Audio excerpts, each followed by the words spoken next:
آج دین کو اتنا پیچیدہ بنایا ہوا ہے, اتنا مشکل بنایا ہوا ہے. اسلام کیا کہتا ہے اس بارے میں؟ لوگ پوچھتے ہیں اسلام کیا کہتا ہے. بھائی اسلام کہتا ہے جو گراؤنڈ ریئلٹی ہے اس کو دیکھ کے فیصلہ کر لو. اسلام وہی کہتا ہے جو گورا کہتا ہے. سمجھ میں آ رہی ہے نا بات؟ امریکہ پالیسیاں بناتا ہے گراؤنڈ ریئلٹی کو دیکھ کر بناتا ہے نا. کیا ہو گیا بھائی؟ پاکستان میں آیا, اس کا خیال گراؤنڈ ریئلٹی یہ کہہ رہی تھی تھوڑے سے لوگ ہیں ہم قبضہ کر لیں گے. آ کے اس نے جب 20 سال گھاس کھائی تو گراؤنڈ ریئلٹی یہ کہہ رہی تھی بھائی یہاں سے پتلی گلی سے نکل لو, جوش میں آنے کی ضرورت نہیں ہے. اس نے عافیت سمجھی, پتلی گلی سے نکل لیا. مسلمان گراؤنڈ ریئلٹی کو دیکھ کر بولو نہیں چلتا, کسی کام میں نہیں چل رہا یار. ایک کام ایسا ہو جو گراؤنڈ ریئلٹی کو دیکھ کے چل رہا ہو. ہر کام خوابوں پہ, بشارتوں پہ, بزرگوں کے ارشادات پہ. حضرت جی نے فرمایا تو کچھ نہ کچھ ہوگا. حضرت جی کی اسٹیٹمنٹ تھی, حضرت دامت برکاتہم نے فرما دیا میڈیکل سائنس کا شعبہ ہے حضرت جی سے پوچھ رہا ہے, سیاست کا شعبہ ہے مولانا صاحب سے پوچھ رہا ہے, بیوروکریسی کے معاملات ہیں پوچھ کس سے رہا ہے؟ وکیل سے پوچھ رہا ہے. عدالت کی باتیں بیوروکریٹ سے پوچھ رہا ہے. قانون کی باتیں قانون دان سے پوچھنے کے بجائے مسجد کے مولوی صاحب سے پوچھ رہا ہے. فتویٰ لے رہا ہے ڈاکٹر سے طلاق کا, انجینئر سے. وہ کہتے ہیں نا بنے کیوں کر جو ہو سب کار الٹا, ہم الٹے بات الٹی یار الٹا. مہتاب رائے جو ہے نا, مہتاب رائے ایک شاعر گزرا ہے, کہہ رہے میرے نام میں مہ کو الٹو تو ہم کو الٹو تو مہ بنتا ہے, بات کو الٹو تو تاب بنتی ہے, یار کو الٹو تو رائے. کہہ رہے میرا نام ایسا ہے کہ ہم بھی اس میں الٹے, بات بھی الٹی, اور یار بھی جو دوست ہے وہ بھی کیا ہے الٹا کر کے ہمارا نام وجود میں آتا ہے. تو کام بنے گا کیسے جب ساری چیزیں ہی الٹی ہیں؟ تو مسلمان اس وقت ترقی کے علاوہ میرے بھائی دنیا کا ہر کام کر لے, سمجھنے قرآن خوانیاں کروا لے, وہ افطار پارٹیاں کر لے, وہ حج بھی کر لے, وہ عمرے بھی کر لے, وہ کچھ بھی کر لے, لیکن جب تک یہ روش مسلمان کی رہے گی وہ دنیا کی باغ ڈور اپنے ہاتھ میں لینا تو دور کی بات. جتنی عزت ابھی ٹوٹی پھوٹی 2-4 چیتھڑے لگے ہوئے ہیں نا ہمارے, وہ چور کو جب پکڑتے ہیں نا اس کو کوٹتے ہیں تو 2-4 اس کے وہ چڈی بنیان رہ جاتا ہے. ہمارے محلے میں تھوڑے دن پہلے کسی نے چور کو پکڑا, چور تھا ڈاکو نہیں تھا, ڈاکو ہوتا تو میں ترس نہیں کھاتا اس کے اوپر. اب چور کو جب پکڑا, وہ کہیں انڈیکیٹر وغیرہ چرسی ہوتے ہیں نا, چورا رہا تھا. لڑکوں نے اتنا مارا, میں نے جا کے چھڑوایا اس کو. میں نے کہا یار یہ کوئی اسلحہ تو نہیں نکلا نا اس کی جیب سے, بس کافی ہے, اتنا کافی ہے, اتنا مار دیا. میں اس کو چھڑوا کے گیا, پھر پکڑ لیا, پھر اتنا مارا, پھر اتنا, مجھے ڈر تھا مرنا جائے کہیں. پھر میں آیا, اس کو میں نے چھڑوایا. تو جب آخری دفعہ میں نے چھڑوایا نا تو اس کی چڈی مڈی پھٹ چکی تھی, شلوار تو پتہ نہیں کہاں غائب ہو گئی تھی. شکر ہے انڈرویئر پہنا ہوا تھا اس نے, اور 2-4 چیتھڑے رہ گئے تھے اس کی جو شرٹ تھی نا, پینٹ اور شرٹ پہنی ہوئی تھی, وہ پینٹ بھی غائب اور شرٹ کے 2-4 چیتھڑے رہ گئے تھے اس کے. اس کو میں نے کہا اب چھڑا کے, میں نے اس کو بائک پہ بٹھا کے دھکا دیا. میں نے کہا بھاگ جا ورنہ یہ لڑکے تو آپ کو بتائے. پھر تو میں نے ان کو سمجھایا اللہ کے بندو ڈاکو میں اور چور میں فرق کیا کرو. ڈاکو کو تو ٹھیک ہے جو مرضی کرو اس کے ساتھ اپنی ذمہ داری پہ, لیکن چور کو جب اتنے چترول لگ گئے تو کافی ہے, کہ مارنا تھوڑی ہے جان سے اس کو. تو وہ جو ہولیا ہے نا, جو 2-4 اسٹیکر اس کے اوپر باقی رہ گئے تھے, تو آج مسلمان کی جو من حیث القوم عزت ہے نا, عزت وہ اتنی رہ گئی ہے, 2-4 ٹکڑے باقی رہ گئے. اب اس میں مسئلہ ہمارے ساتھ یہ ہے, ہر محاذ پہ ناکام, ہر محاذ پہ. آپ کو یاد ہے علماء کا قتل ہونا شروع ہوا پاکستان میں, ایک شہید ہوا, عقل ہم سب کو آ جانی چاہیے تھی, سیکیورٹی کا مضبوط انتظام ہوتا, آئی عقل بولو. دوسرے روزانہ ہم خبریں سن رہے تھے, آج فلاں کی شہادت, کل فلاں فلاں فلاں فلاں, اور بیانات کیا آ رہے ہیں, اہل حق ہونے کی علامت ہے. ایک مکتبہ فکر ہے جس کے علماء لائن سے شہید ہو رہے ہیں. یہ اس مکتبہ فکر کے برحق ہونے کی علامت ہے کہ باطل کے تیروں کے سارے رخ کس طرف ہیں, اسی مکتبہ فکر کی طرف ہے. یہ اس کی علامت ہے کہ نہ کٹے ہیں نہ جھکے ہیں, نہ دبے ہیں نہ جھکے ہیں. کٹے تو الحمدللہ دبا کے ہیں نا, کٹتے جا رہے ہیں, شہید ہوتے جا رہے ہیں, شہید ہوتے جا رہے ہیں, شہید ہوتے جا رہے ہیں. کووڈ 19 میں کیا ہوا تھا جب کرونا آیا تھا نا, جب کورونا کی وبا پھیلی ہے, کیسے تبصروں میں ٹائم ویسٹ ہوا ہے. کوئی اسرائیل کی سازش, کوئی یہودی کی سازش, کوئی فلانا, کوئی کہہ رہا ہے سعودی حکومت حج بند کرنا چاہتی ہے. اتنا پروپیگنڈا منفی. میں اس وقت دبئی ایئرپورٹ پہ تھا جب کووڈ 19 کرونا پھیلا ہے نا دنیا میں. میں آسٹریلیا سے آ رہا تھا کراچی, دبئی کی کنیکٹڈ فلائٹ تھی. دبئی میں اترا, میں نے دیکھا دبئی میں میرے علاوہ کوئی بھی نہیں, آخری بندہ شاید میں تھا. پورا ایئرپورٹ بند, اور دبئی میں جو جہازوں کی کمپنیاں تھیں ان کا بیڑا غرق, کروڑوں اربوں روپے ڈوب گئے, ان کے برباد ہو گئے. اور آپ کے یونیورسٹی کے کراچی کے ایک بہت بڑے پروفیسر, نام لوں گا آپ حیران ہو جائیں گے, جو ریسرچ سینٹر میں ہوتے ہیں, جن کا کام ہی کیا ہے تحقیق, اتنی بڑی ان کی داڑھی, تہجد گزار بھی ہوں گے انشاءاللہ, نام لینا رہ گیا وہ نہیں لوں گا میں, وہ پھر غصہ کریں گے یار ہم اس طرح بےزتی کر رہے ہیں ہماری. آپ کے ریسرچ سینٹر کے ایک اسکالر ہیں, مذہبی بھی ہیں اور دنیاوی تعلیم بھی ہے, ان کا پورا بیان آیا واٹس ایپ پہ شیئر ہوا کہ صرف مسجدیں بند کیوں ہو رہی ہیں, بند کرو تو سینما گھروں کو بند کرو, بند کرو, یہ یہودیوں کی سازش ہے, اور صرف مسجدوں کو فوکس کیا جا رہا ہے. تو میں نے کہا یہاں تو پورا دبئی کا ایئرپورٹ بند ہے اور مسجدیں کیا ہیں فی الحال کھلی ہوئی ہیں, مسجدیں فی الحال کھلی ہوئی ہیں, ایئرپورٹ کیا ہیں.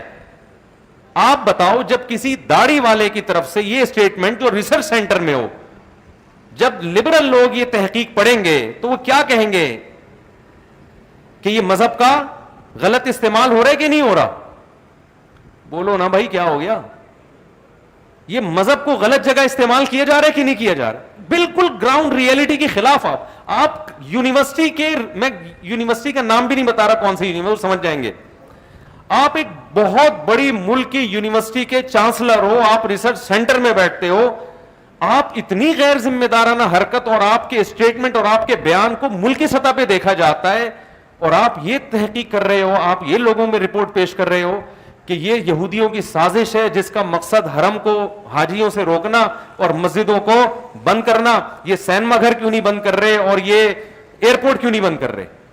اور ہم دیکھ رہے ہیں ایئرپورٹوں پہ سارے ایئرپورٹ کیا ہیں. سب سے پہلے تو آسٹریلیا کے ایئرپورٹ بند ہوا, انہوں نے کہا نکل لے بھائی یہاں سے, ہم تو بھاگے وہاں سے اس لیے کہ ایئرپورٹ بند نہ ہو جائے. اور بیانات میرے آسٹریلیا میں ہو رہے تھے کووڈ کے باوجود. آسٹریلیا گورنمنٹ نے بھی مذہبی جلسوں پہ بعد میں پابندی لگائی ہے, ایئرپورٹ پہلے بند کیے, لیکن دیندار لوگوں کا تبصرہ آپ دیکھیں, نیگیٹیوٹی دیکھیں کس طرح پھیلائی جا رہی تھی. وہی بات ہے, ہمارے ہاں دنیا پرست آدمی جو مرضی بول دے وہ اسلام دشمن ہے, دیندار داڑھی رکھ کے جو مرضی تبصرہ کر دے اس کے تبصرے کو حب الوطنی اور عشق رسول کی علامت سمجھا جاتا ہے. اسلام کا اصول سب کے بارے میں ایک ہی ہے کہ کون تحقیق کر کے بات کر رہا ہے اور کون بلا تحقیق بات کر رہا ہے, کون تحقیق کے اہل سے پوچھ کے بات کر رہا ہے اور کون ان لوگوں کا تبصرہ نقل کر رہا ہے جو تحقیق کے اہل بولو نا نہیں ہے. کتنا خون پیا تھا لوگوں نے اس وقت, ہمیں یاد ہے بھائی, یہ سازش ہے, یہ یوں ہے, یہ ڈرامہ ہے, یہ فلانا ہے, یہ ڈمکانا ہے.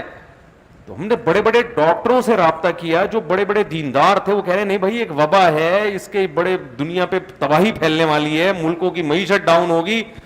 کوئی کہہ رہے چائنا نے پھیلایا, کوئی کہہ رہا ہے امریکہ, پہلے کہہ رہے تھے امریکہ کی سازش, پھر امریکہ متاثر ہونا شروع ہوا تو وہ اسٹیٹمنٹ چینج ہو گئی.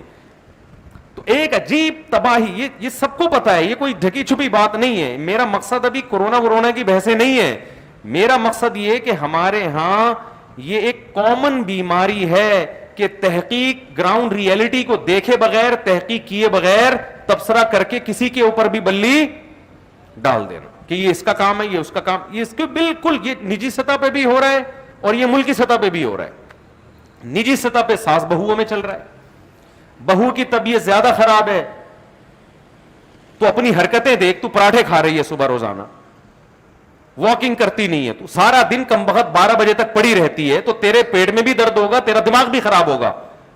زیادہ جب طبیعت خراب ہونا شروع ہوئی تو جٹھانی نے کچھ, یہ رپورٹ ہے, تحقیق کیا ہے, جٹھانی نے جادو, یہ ہوتا ہے کہ نہیں ہوتا, اس کمبخت نے جادو کیا ہے, ساس نے کچھ کیا ہے, پڑوسن نے کچھ کیا ہے.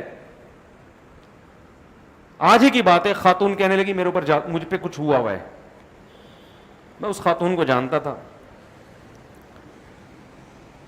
تو ہمارے کوئی ریلیٹیو میں تھی. میں نے کہا کہ آپ کا جو لائف اسٹائل ہے نا, اس کے لیے کسی کو کچھ کرنے کی بالکل بھی ضرورت, بولو نہیں. یہ تو اب تک کچھ ہوا نہیں, لگتا ہے کسی نے کچھ بندش لگائی ہوئی ہے, جنات کو روکا ہوا ہے, کوئی حصار وسار کیا ہوا ہے جو اب تک کچھ ہو نہیں رہا, ورنہ اس لائف اسٹائل میں اب تک بہت کچھ ہو جانا چاہیے. نجی سطح پہ بھی گراؤنڈ ریئلٹی کو نہیں دیکھتے, حقائق کو نہیں دیکھتے, ملکی سطح پہ بھی نہیں دیکھتے, بین الاقوامی سطح پہ بھی نہیں دیکھتے. جس آدمی کو جہاں پھینکنے کا موقع مل رہا ہے وہ وہاں پھینکنے کا کام, بولو, کر رہا. تو اصول اور ضابطہ یہ ہے میرے بھائی, سب سے پہلے دیکھو ہم تنزل کا شکار کیوں ہیں. ہم تنزل کا شکار اس لیے ہیں کہ کامیابی کے اسباب اختیار نہیں کر رہے. ختم. 2 اور 2 4 کی طرح بات کیا ہو گئی. ارے بھائی ایک آدمی بیماری کا شکار ہے تو ڈاکٹر کہتے ہیں تو صحت کے اسباب اختیار نہیں کر رہا اس لیے بیمار ہے. 2 اور 2 4 کی طرح بات کلیئر ہو گئی نا. تو اب جو وجہ ہے بیماری کی اس کو ختم کر دو تو, اور صحت کی وجہ پیدا کر لو. تو اللہ کا قانون یہ ہے کہ 100 میں 99% لوگوں پر یہ اصول کارآمد ہو جاتا ہے. 1% پہ تقدیر کیا ہوتی ہے, غالب آ جاتی. 1% ایسے ہوتے ہیں جو بیماری کے اسباب اختیار کرتے ہیں, ہوتے پھر بھی صحت مند ہیں. ہم نے ایسے لوگ دیکھے 100 سال کے, پان بھی کھا رہے ہیں, گٹکا بھی کھا رہے ہیں, نسوار بھی, سگریٹ بھی اور پراٹھے بھی, مگر پھر بھی کیا ہیں 100 سال کے. لیکن 100 میں ایسے ایک ہی ہوتے ہیں, ٹھیک ہے نا. 99 وہ ہوتے ہیں جو صحت کے اسباب اختیار کرتے ہیں تو صحت اچھی ہو جاتی ہے, اور 99 ایسے ہوتے ہیں جو بیماری کے اسباب اختیار کرتے ہیں تو کیا ہو جاتے ہیں, بیمار ہو جاتے ہیں. تو اللہ تعالیٰ نے انفرادی سطح پہ کامیابی, کوئی آدمی انفرادی سطح پہ دنیا اور آخرت میں کامیاب ہونا چاہتا ہے, اس کے بھی وہ ایک ہی اصول ہے کہ اسباب اختیار کرو. اور جو آدمی ملکی سطح پہ, قومی سطح پہ جو قوم کامیاب ہونا چاہتی ہے اس کے بھی وہی اصول ہے کہ کیا اختیار کرو, اسباب. سوال پیدا ہوتا ہے پھر مذہب کیا کر رہا ہے, اسباب تو گورا بھی اختیار کرتا ہے نا, پھر مذہب کے اسلام کو فالو کرنے کی کیا ضرورت ہے. میں سمجھا پا رہا ہوں اپنی بات کہ نہیں سمجھا پا رہا. پھر مذہب کی کیا ضرورت ہے, پھر ہمیں مسلمان بننے کی کیا ضرورت ہے جب وہی کام کرنے جو گورا بھی کر رہا ہے. گورا بھی ٹھیک ہونے کے لیے ٹیکا لگاتا ہے, کوئی درود شریف نہیں پڑھتا. ہمیں بھی بخار کے لیے پیناڈول کھانی پڑے گی, سورہ فلق اور سورہ ناس سے نہیں اترے گا. اللہ اتارنا چاہے تو اتر بھی سکتا ہے, لیکن اسباب تو یہی ہے نا. بخار میں کیا ہے, پیناڈول کھانی پڑے گی. تو پھر ہمارے لائف اسٹائل میں اور گورے کے لائف اسٹائل میں فرق کیا ہو گیا. سمجھ میں آ رہی ہے بات کی نہیں آ رہی بھائی؟ 2 بہت بڑے فرق ہیں, 2 بہت بڑے فرق. نمبر 1, ہم حرام ذریعے کو استعمال نہیں کریں گے, گورا حرام ذریعہ استعمال کرے گا. گورے نے کہا ترقی کے لیے ضروری ہے کہ مرد اور عورت مل کر کام کریں, عورتیں بھی گھروں سے نکلیں, مرد بھی گھروں سے نکلیں, پردہ وردہ سیٹ اپ, یہ سب فضول. اس سے کام میں کیا ہوگی, رکاوٹ, ترقی نہیں کر پائیں گے. اسلام ایسی ترقی پہ لعنت بھیجتا ہے جس سے آپ کا خاندانی نظام کیا ہو جائے, تباہ و برباد ہو جائے. گورا کہتا ہے نماز کی چھٹی دینے کی ضرورت نہیں ہے, نماز وماز کچھ نہیں, ترقی بس ترقی کرتے رہو. اسلام کیا کہتا ہے, عبادت کے وقت پہ کیا ہوگی, بولو نا, عبادت. رمضان آ گیا, مسلمان سائنٹسٹ تحقیق میں لگے ہوئے ہیں, روزہ رکھ کے ان سے تحقیق نہیں ہو پا رہی صحیح طریقے سے. مسلمانوں کی ترقی رمضان کی وجہ سے 1 مہینہ ڈیلے ہو رہی ہے, ٹھیک ہے نا. نہیں آ رہی سمجھ میں تو بند کر دیتا ہوں بھائی میں یار. مسلمانوں کی ترقی, پولیس کو کون سمجھائے گا, پولیس تو ان کو سمجھائے گی لیکن پولیس کو کون سمجھائے گا. مسلمانوں کی ترقی رمضان کے روزوں کی وجہ سے 1 مہینہ کیا ہو رہی ہے, ڈیلے. 1 مہینہ بعد چاند پہ جائیں گے. کوئی صحیح مفتی کبھی بھی فتویٰ نہیں دے گا کہ آپ روزہ توڑوا کے ان کو چاند پہ بھیج دیں, صحیح ہے. رمضان کا روزہ بولو رکھنا پڑے گا. یہ نصوص ہیں, یہ کیونکہ اصل پیدا اللہ کے لیے ہوئے ہیں. ہم ترقی بھی اللہ کے لیے کر رہے ہیں, اسی اللہ ہی کو ناراض کر دیا تو ایسی یہ دنیا تو یہ ختم ہو جائے گی, مسافر خانہ ہے. پہلا فرق یہ ہے کہ اسلام نے جو باؤنڈری لگائی ہے آپ اس باؤنڈری کو کراس نہیں کر سکتے, اسباب میں اتنا آگے نہیں جا سکتے کہ اس باؤنڈری کو کراس کر دیں آپ. اصل جو میں بات عرض کر رہا تھا, جلدی سے میں بات کو سمیٹ کے ختم کرتا ہوں, میرا بیان نا بہت لمبا ہوتا چلا جاتا ہے. اصل جو میں بات عرض کر رہا تھا کہ جب اسباب ہم نے بھی اختیار کرنے ہیں اور کافر نے بھی اختیار کرنے ہیں تو ہم میں اور کافر میں پھر فرق کیا ہوا؟ تو پہلا فرق کیا ہے, ہم ناجائز کی طرف نہیں جا سکتے, ہم دین اور مذہب کو تبدیل نہیں کر سکتے. روزہ رکھنا پڑے گا, نماز ٹائم پہ پڑھنی پڑے گی, کاروبار کا فائدہ ہو یا نقصان, ایسی کی تیسی. ایسی ترقی پہ لعنت بھیجتے ہیں ہم جو آپ کو خدا سے غافل کر دے. غامدی صاحب نے فتویٰ دے دیا کہ کل جناب آپ نے امتحان دینا ہے تو آپ رمضان کا روزہ چھوڑ سکتے ہیں, قوم کے وسیع تر مفاد میں. ایسا کچھ بھی نہیں ہے, رمضان کا روزہ آپ کو رکھنا پڑے گا, قوم کا مفاد جائے ایک طرف, کچھ بھی نہیں ہوتا, رکھنا پڑے گا آپ کو روزہ. تو دو فرق ہیں میرے بھائی اسباب اختیار کرنا ہے. پہلی بات تو یہ ہے کہ مسلمان حرام اسباب اختیار بولو نہیں کرتا, پہلی بات. دوسری بات یہ ہے کہ مسلمان اسباب انگریز سے بھی زیادہ اختیار کرتے ہیں, جیسے ہمارے نبی نے کیے. پوری سیرت ہے, گراؤنڈ ریئلٹی کو دیکھ کر فیصلہ کیا, کہاں صلح کرنی ہے, کہاں جنگ کرنی ہے, کہاں جنگ کو ٹالنا ہے, کہاں اپنے ساتھی کسی منافق کو قتل کرنا ہے, کہاں منافق کو قتل نہیں کرنا, کہاں بڑے سے بڑے بدماش کو برداشت کرنا ہے. اب دیکھو ہمارے پاس کوئی ایسا کیس آئے, خباب ابن ارت رضی اللہ تعالیٰ عنہ ہے, مجھے آگ پہ لٹایا جا رہا ہے, تو کوئی جذباتی ہو کے جا کے 2 لگا دے کھینچ کے اس کے مالک کے, تو طاقت تو انہی کے پاس ہے, وہ 2 لگانے کے جواب میں کیا کرے گا, وہ 4 لگا دے گا. ایسے ہی کرے گا نا, وہ آج کوئلوں پہ لٹا رہا ہے, کل وہ قتل ہی کر دے گا, تو جان سے مار دے گا. تو ایسے موقع پہ کیا ہے, برداشت. آج ہمارے ہاں ممبر پہ اس مولوی کو کامیاب سمجھا جاتا ہے جو جذباتی تقریریں کر رہا ہو, جو کیا کر رہا ہو, لوگ کہتے ہیں حق پرست آدمی ہے, حق بیان کرنے میں کسی سے ڈرتا نہیں ہے. یہ نہیں دیکھتے کہ اس کے حق بیان کرنے سے رزلٹ کیا نکل رہا ہے, اس کے حق بیان کرنے سے رزلٹ کیا نکل رہا ہے. تو ہر جگہ ایسا ہی ہے, ممبر کے بھی یہی ہے, کوئی وزارت کے عہدے پر ہو وہاں بھی یہی ہے, کوئی صحافی ہو وہاں بھی یہی ہے, جو منہ میں آیا کیا کر دیا, پارسل کر دیا. تو یہ نہیں ہے, ہمارے نبی کی سیرت یہ نہیں ہے.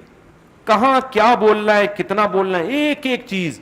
یہ جو قرآن کہتا ہے لَقَدْ كَانَ لَكُمْ فِي رَسُولِ اللَّهِ أُسْوَةٌ حَسَنَةٌ, تمہارے لیے تمہارے نبی کی سیرت میں بہترین نمونہ ہے. یہ ہر چیز میں ہے بہترین نمونہ. صلح حدیبیہ کے موقع پہ نبی صلی اللہ علیہ وسلم نے حکم دیا سب لوگ سر کے بال کاٹ لیں, احرام سے باہر نکل جائیں. صحابہ پہ یہ حکم بہت شاق گزرا کہ ہم مشرکین کے دباؤ میں آئیں اور احرام باندھ کے عمرہ کیے بغیر احرام کھول لیں, مشرکین سے ڈر کے, یہ نہیں ہو سکتا. ہمارے نبی نے صحابہ پہ فتویٰ بولو نہیں لگایا کہ میں نبی ہو کے تمہیں کہہ رہا ہوں, تم میرے سے بھی 2 ہاتھ آگے نکل گئے. کوئی ایسے جذباتی اسٹیٹمنٹ نہیں, میں حکم دے رہا ہوں اور سر کے بال صاف کرو اور تم مجھ سے بھی, تم تو دائرہ اسلام سے کیا ہو.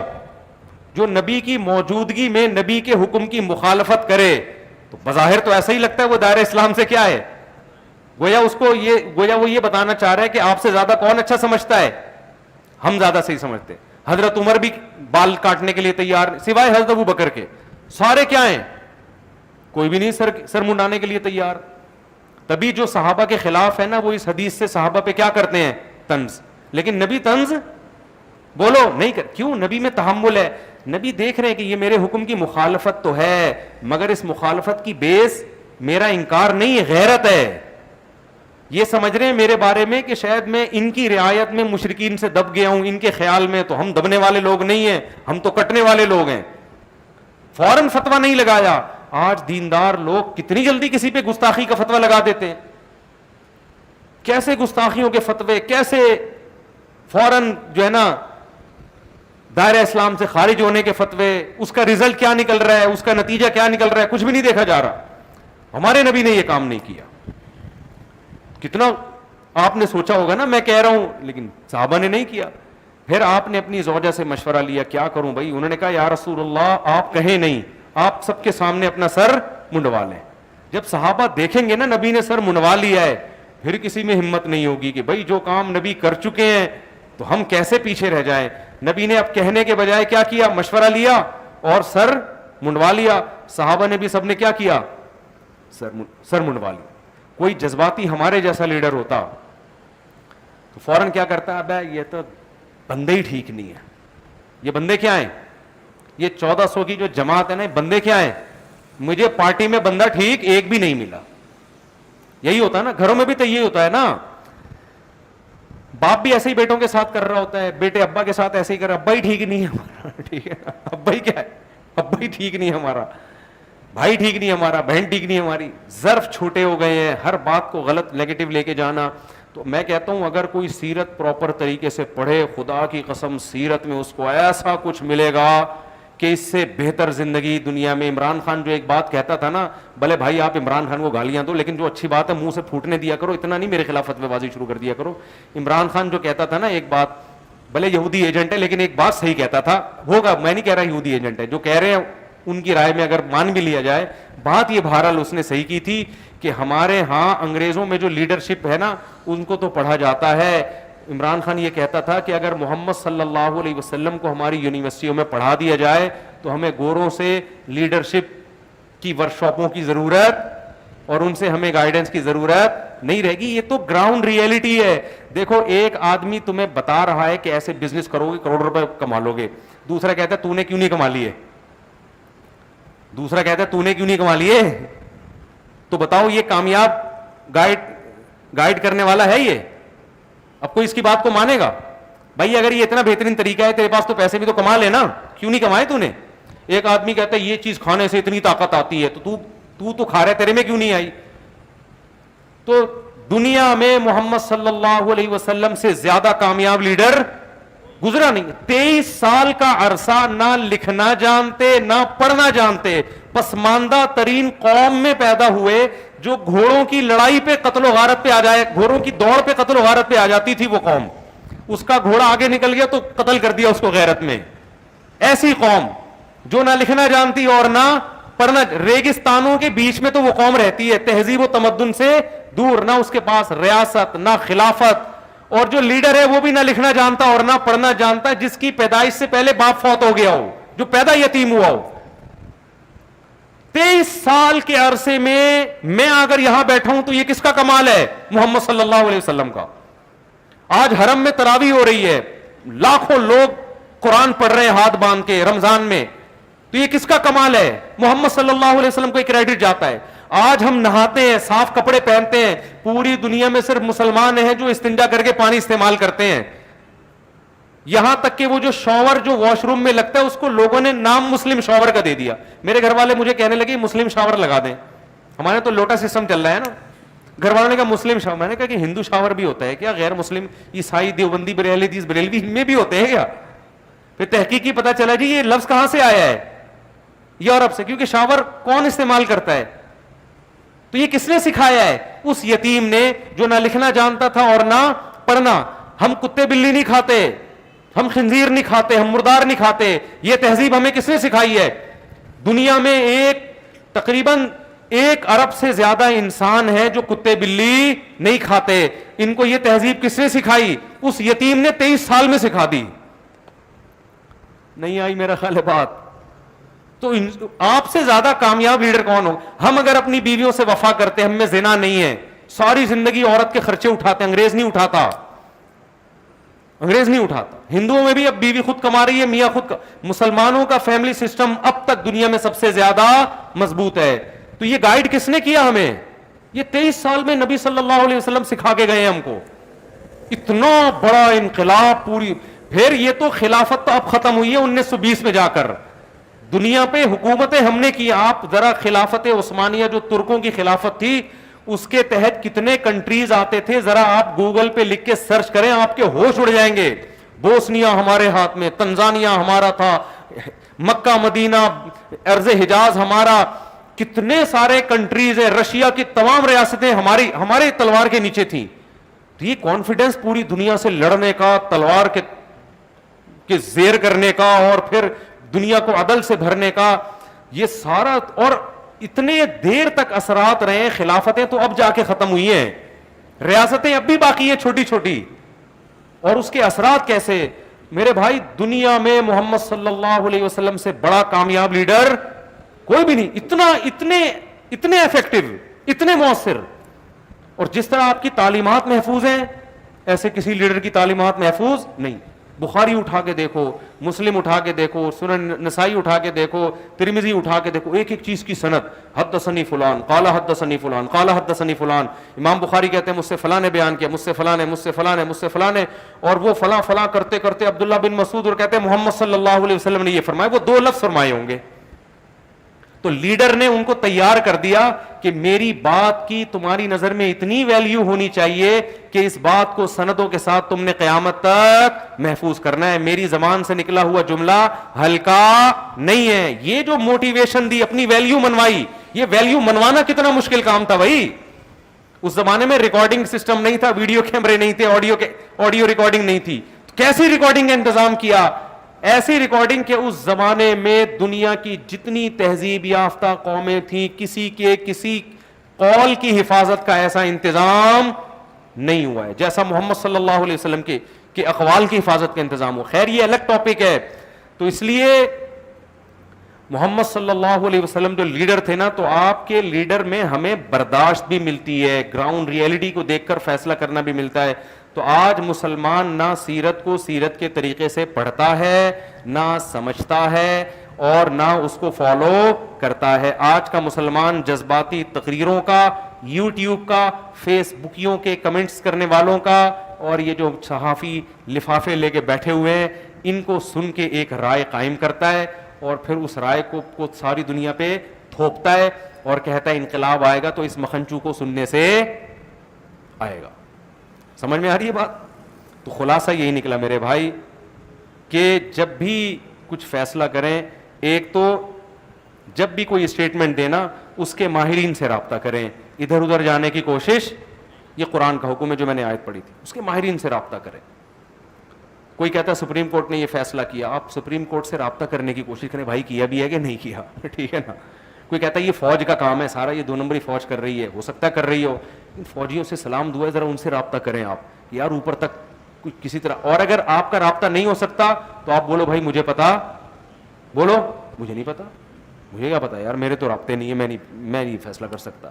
اگر آپ کا خیال ہے یہ فلانے نے کیا ہے تو فلانے سے رابطہ ہے، یا اس کے اڑوس پڑوس سے ہے تو ٹھیک ہے، نہیں ہے تو میرے بھائی چپ کی ٹیپ منہ پہ لگا لو. آپ بولو ہمیں نہیں پتا، لیکن موت آتی ہے یہ کہتے ہوئے کہ مجھے معلوم نہیں. کیونکہ اگر میں نے کہہ دیا مجھے نہیں پتا، لوگ کہیں گے سالے جب تجھے کچھ پتا ہی نہیں ہے تو یہاں بیٹھا ہوا کیوں ہے، دفاع یہاں سے. تو نہیں پتا بھائی، یہ علم ہے. اللہ تعالی ہمیں سمجھنے کی عمل کی توفیق عطا فرمائے. 2 فرق کرنے ہیں، اسباب اختیار کرنے ہیں. نظر کس پہ رکھنی ہے؟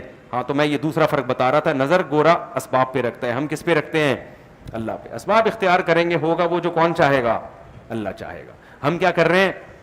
اسباب کو ہٹا کے اللہ پہ کہہ رہے ہیں کہ ہوگا وہ جو کون چاہے گا؟ اللہ چاہے گا. تو اللہ کہیں گے پھر وہی چاہوں گا جو تو چاہ رہا ہے. تیری حرکتوں سے جو لگ رہا ہے نا جو تو چاہ رہا ہے، تو میں بھی کیا چاہوں گا؟ وہی چاہوں گا.